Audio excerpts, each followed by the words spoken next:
When deciding to trade pieces, it's worth remembering the phrase, "to take is a mistake."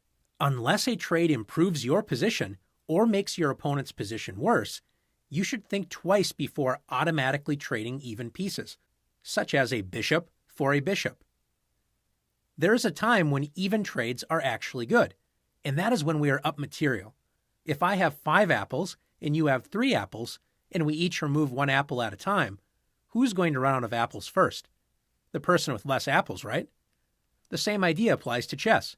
Even trades are no longer even if one side has more material. Let's look at some examples of trading pieces to win the game.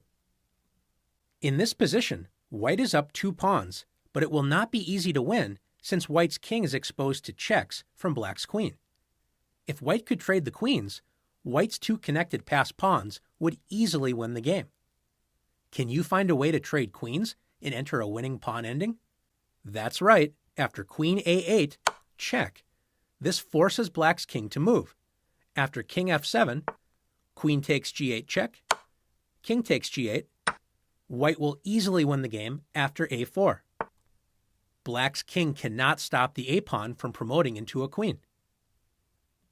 In this position, black is up a queen for a rook. Notice that black has 2 advanced pawns on the queen side, b4 and a4. White's rook on f3 is trying to slow these pawns down and prevent them from advancing. With black to move, can you find a way to force one of black's pawns through on the queen side? The easiest way is to remove white's main defender, the rook. After queen takes f3, black sacrifices a queen for the rook because now black's pawns on the queen side cannot be stopped.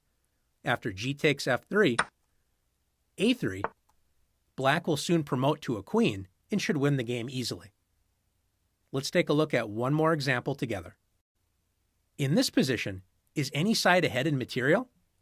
That's right, black is up an entire rook and bishop. Notice, though, white has a pawn on g6 and a queen on h3, causing trouble, threatening checkmate on the very next move. What if black could force the queens off the board and black would still be up a rook? Is a rook enough to win the endgame? Yes, being up an entire rook should be enough to win the game. Can you see how black can force the queens off the board and trade down into a winning endgame? That's right, queen f1 check. Black trades a queen and a bishop for white's queen.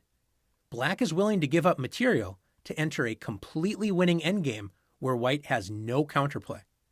After queen takes f1, bishop takes f1, king takes f1, black can easily win this endgame, beginning with the idea of removing white's advanced pawns with rook to d8.